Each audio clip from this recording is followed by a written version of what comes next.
Setelah sampai di luar, kita balik, kita berikan oksigenasi, ya. Terus kemudian kita tambahi juga aliran infus, ya, infus.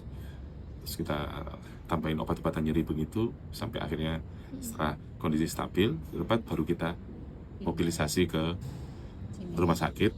Kemudian malam itu juga kita lakukan operasi lagi untuk pembersihan, menyempurnakan pembersihan, kemudian membuang jaringan-jaringan yang mati dan merapikan kulit. Itu akhirnya segini atau nambah, Dok? Kalau setelah di extend jaringannya? Nambah ya? Sedikit. Sampai segini, Dok? Kira-kira 2/3 lengan atas. 2/3 lengan atas. Dokter, mungkin saat akan melakukan amputasi di lokasi itu mungkin sempat ada komentar nggak dari si anaknya sendiri, atau memang ya sudah gitu dia menerima gitu? Shock. Shock. Anaknya shock. Berarti Jadi, diam aja ya? Iya, pasrah ya? diam, Mas. Diam.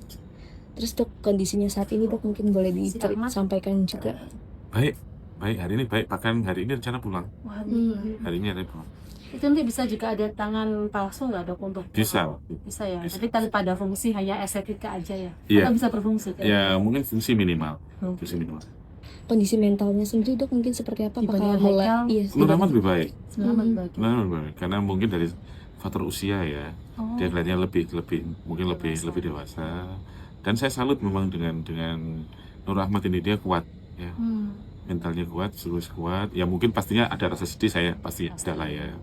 Tapi dia juga, saya lihat juga punya Semangat.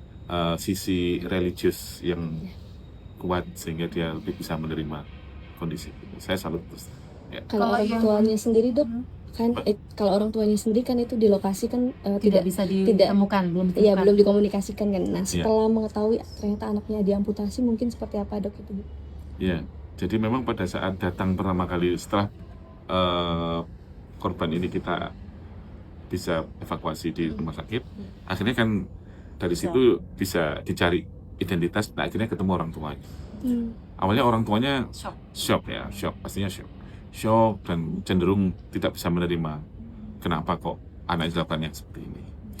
Tapi setelah kita beri penjelasan sejelas-jelasnya, akhirnya menerima. Malam itu juga bisa menerima, bahkan mengapresiasi tim yang sudah menolong nyawa anak.